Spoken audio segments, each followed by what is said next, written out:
दोस्तों उसकी एक दोस्त थी जो उसकी असिस्टेंट थी। बोले तो वो उसके भारी भरकम पिछवाड़े के नीचे काम करती थी। तभी वहाँ एक लड़का आता है जिसका नाम है ठंडा जोश, जो एकमात्र लड़का है जो उसको थोड़ा बहुत पसंद करता है। ठंडा जोश उसको एक चेयर पर पटक कर घसीटते हुए मीटिंग रूम तक ले जाता है कि चल कमीनी सभी को अपना होटल डिजाइन दिखा। जो डिजाइन वो अपने सीनियर्स को दिखाने से डरती थी क्योंकि उसमें सेल्फ कॉन्फिडेंस की कमी थी। खैर वो ठंडा जोश के इंसिस्ट करने पर अपना आइडिया सभी को बताने जाती है, जहाँ उसे मिलता है मजनू कटीला, जो उससे उसकी कॉफी छीन लेता है और उसकी एक सिप मारकर कहता है, रे यार कितनी घटिया कॉफी है, चल मेरे लिए दूसरी लेकर आ। दरअसल वो उसे काम वाली बाई समझ रहा था और वो लोड़ी उसे समझने भी दे रही थी और उसके लिए दूसरी कॉफी भी लेने जाती है। आगे हम देखते हैं जब गोगा गोबर काम कर रही थी तब ठंडा जोश खिड़की से बाहर लगा 7 खून माफ वाली प्रियंका चोपड़ा का पोस्टर देख रहा था, जो देखते हुए गोगा गोबर उसे पहले भी काफी बार नोटिस कर चुकी है। तभी वो देखती है कि उसकी असिस्टेंट कंप्यूटर पर रोमांटिक फिल्म देख रही है जिसको वो बंद करके काम करने के लिए कहती है। असिस्टेंट कहती है, यार आधे घंटे की बची है, देख लेने देना यार। वो कहती है अभी बंद कर, क्योंकि मुझे रोमांटिक फिल्में बिल्कुल भी पसंद नहीं है, क्योंकि उनके अंदर कुछ भी असली नहीं होता। साला बात बात पर गाना बजने लगता है, लोग हंसने लगते हैं, शादियां होने लगती है। तभी वहाँ ठंडा जोश आता है, कहता है गोगा गोबर मैं तुम्हारी तरफ हूँ, तुम बिल्कुल सही कह रही हो और आज शाम हम एक पार्टी में जा रहे हैं, क्या तुम भी हमारे साथ चलना पसंद करोगी?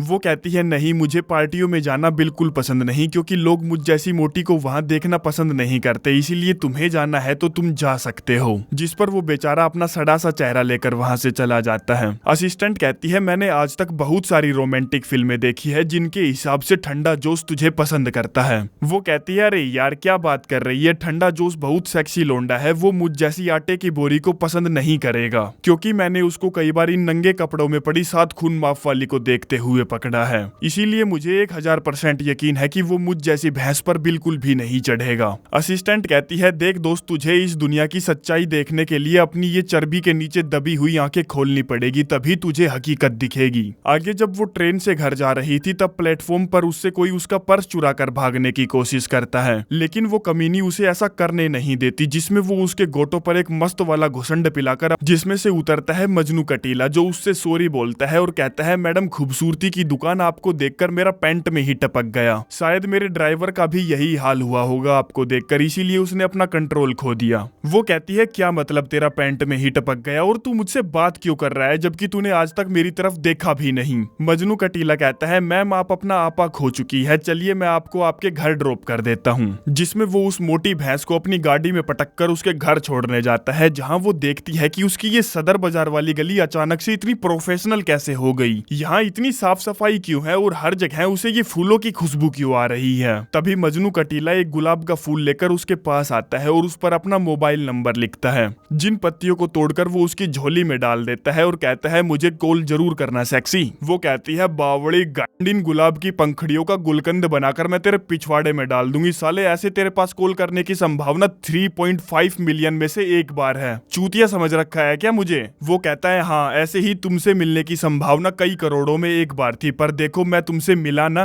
और वहां से जाते वक्त गंडवा उसे फिर से कॉल करने के लिए कहकर जाता है। हाँ सभी लोग मजे में काम कर रहे थे। तभी वो अपनी असिस्टेंट से मिलती है, जो साली उससे अच्छे ढंग से बात नहीं करती, क्योंकि अब वो उसकी दोस्त नहीं है, उसकी खड़ूस बॉस बन चुकी है रोमांटिक फिल्मों के माफिक। इतने में ही वहाँ उसका दोस्त ठंडा जोश आता है, जो उसको देखने में थोड़ा नॉर्मल लग रहा था, तो वो उसे गले से लगा लेती है और बताती है कि कल रात मेट्रो में मुझे किसी ने लूट लिया और जब मुझे होश आया तो सब लोग मुझे पसंद करने लगे थे। साला मेरा अपार्टमेंट पहले से बहुत बड़ा हो गया है और मेरा पड़ोसी मेरा गे फ्रेंड बन गया है, मेरा कुत्ता साला मेरा कहना मानने लगा है, लोग मेरी आंखों की तारीफ करने लगे हैं। देख यार मुझे लगता है कि मैं किसी और दुनिया में आ गई हूँ और भाई ये ऑफिस हमारा ऑफिस नहीं है, समझ मेरी बात को। वो कहता है तू आज सुबह टट्टी नहीं करके आई क्या जो वो तेरे सर चढ़कर बोल रही है, चल तू मेरे साथ बाहर चल, मैं तुझको ठंडी हवा खिला कर लाता हूँ। जहाँ जब वो ठंडी ठंडी हवा खा रहे थे तभी ठंडा जोश देखता है कि एक लड़की के गले में कुछ फंस गया है, जिस पर वो तुरंत उसके पीछे से झटके पे झटके मारने लगता है और उसकी जान बचा लेता है। जो लोंडिया और कोई नहीं वही अपनी 7 खून माफ वाली प्रियंका चोपड़ा है, जो ठंडा जोश को उसकी जान बचाने के लिए धन्यवाद बोलती है और उससे उसका नाम पूछती है। वो अपना नाम ठंडा जोश बताता है, जो नाम उसको बहुत ज्यादा पसंद आता है, तो पूछती है क्या तू मेरे साथ बियर पीने चलेगा?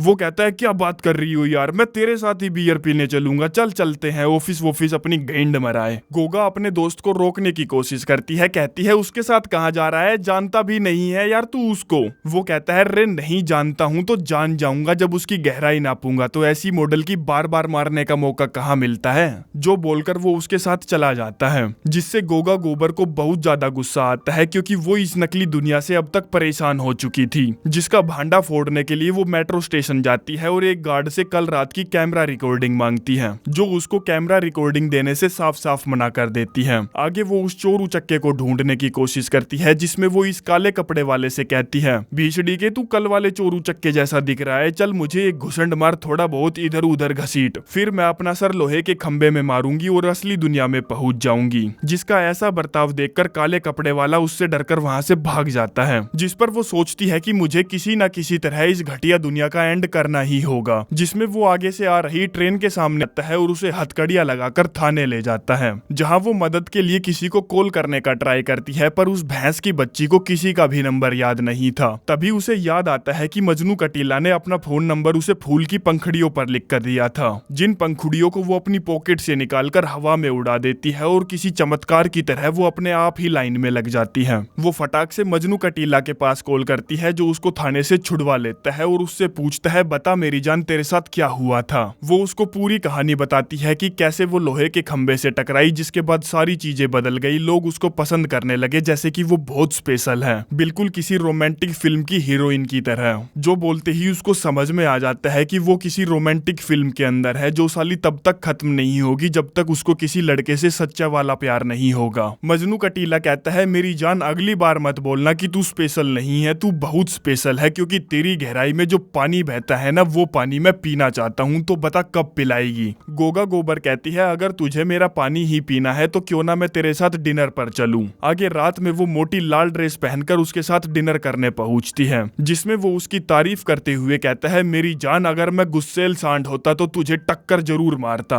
जिसके बाद वो दोनों डिनर करते हैं, बहुत सारी बातें करते हैं, और जब वो सड़कों पर यूं ही झक मारते घूम रहे थे तभी गोगा गोबर जानबूझकर उसकी बाहों में पड़ जाती है और किसी रोमांटिक फिल्म की तरह अचानक से बारिश भी होने लगती है, जिसका फायदा उठाकर मजनू कटीला उसके साथ चुम्मा चाटी करने लगता है। आगे गोगा उससे अपनी गहरी खुदाई करवाने अपने घर ले जाती है, जहाँ सीधा सीन कट होता है और सुबह का सीन दिखाया जाता है, जैसे रोमांटिक फिल्मों में टपा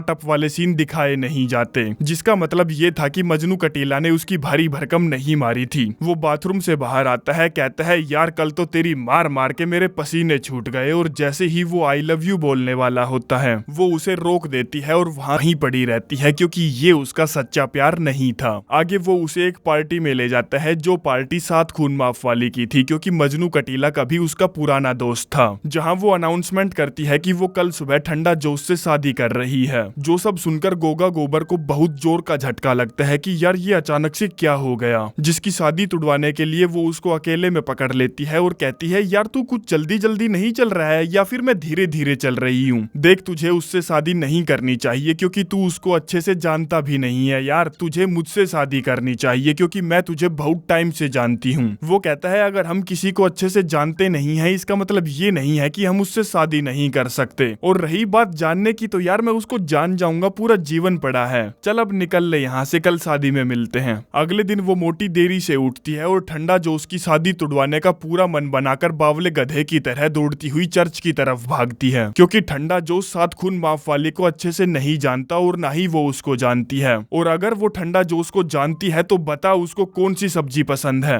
7 खून कहती है रे भाई एक सब्जी थोड़ी पसंद है इसको तो बहुत सारी सब्जियां पसंद है, किस किस का नाम लूं मैं। गोगा कहती है देख ठंडा जोश मैं जानती हूँ वो तेरी ड्रीम गर्ल है, और मैं पूरे जीवन अपनी गाइंड तोड़ मेहनत भी करूंगी ना तो उसकी जैसी नहीं बन सकती, पर मैं स्मार्ट हूँ, दयालु हूँ, मजाकिया हूँ और अपने काम के प्रति जुनूनी हूँ, इसीलिए मेरी जान तुझको मुझसे शादी करनी चाहिए क्योंकि मैं तुझसे प्यार करती हूँ। जो बोलते बोलते वो रुक जाती है, क्योंकि उसको समझ आ जाता है कि उसे इस फिल्म में किसी और से नहीं अपने आप से प्यार करना है, जिसमें वो कहती है मैं अपने आप से प्यार करती हूँ, मैं अपने आप से प्यार करती हूँ, जो बोलकर वो वहाँ से जाने लगती है। ठंडा जोश पूछता है अच्छा बावड़ी गाइड ये तो बता हम शादी करें या तोड़ दें। वो कहती है अरे नहीं नहीं नहीं नहीं तुम करते रहो, तुम अपना काम करो मैं अपना काम करती हूँ। जिसमें जैसे ही वो चर्च से बाहर निकलती है उसे दूल्हे की गाड़ी मिलती है, जिसको वो कमीनी वहाँ से उठाकर निकल पड़ती है और अपनी आजादी के मजे लेती है। अब जैसा कि आपको पता है ये गधों की तरह आंख बंद करके चलती है, इसीलिए वो उस गाड़ी बॉडी को ठोक देती है और इस बार उसकी आंख खुलती है असली वाले सरकारी हॉस्पिटल में, जहां एक बूढ़ा डॉक्टर आता है जो उसको बताता है कि वो पिछले 18 घंटों से कोमा में थी और उसे रेलवे प्लेटफॉर्म पर लूटा गया था। गोगा गोबर कहती है हाँ मैं सब कुछ जानती हूँ और हॉस्पिटल से बाहर निकलती है। कॉफी लाने के लिए कहता है। गोगा कहती है अबे साले ज्यादा शाना मत बन, अपनी सीट पर बैठ जा वरना तेरी भीषड़ी फाड़ दूंगी, और कुर्सी को लात मारकर साइड करती है और सभी को जबरदस्ती अपना आइडिया दिखाती है। जो आइडिया सचमुच अच्छा था तो उनको अच्छा भी लगता है। आगे वो अपने दोस्त ठंडा जोश से मिलती है और कहती है तुम्हें खिड़की के बाहर उस 7 खून माफ वाली को देखना बंद करना होगा और असली जिंदगी में जीना शुरू करना होगा। ठंडा जोश खड़ा होता है और उसकी चेयर पर बैठकर उसकी तरफ देखता है, जहां गोगा गोबर देखती है कि वो 7 खून माफ वाली को नहीं बल्कि उसकी परछाई को शीशे में देखता था, पर वहां पर बैठने वाले को ऐसा लगता था कि वो 7 खून माफ वाली को देख रहा है, जिस सबसे गोगा गोबर की आंखें भर आती है और वो ठंडा जोश को किस कर लेती है कि साले तू बहुत बड़ा बेवकूफ है, कम से कम एक बार मुझे बता तो देता। जिसके साथ ही ये घटिया कहानी यहीं पर समाप्त हो जाती है और हमें इस कहानी से ये सीख मिलती है कि हमें मोटी लड़कियों को भी भाव देना चाहिए, उनकी भी मारनी चाहिए, उनका भी स्वाद लेना चाहिए, वरना वो किसी दिन पैरेलल वर्ल्ड में जाकर हमारी लेनी देनी बैठा देगी। धन्यवाद।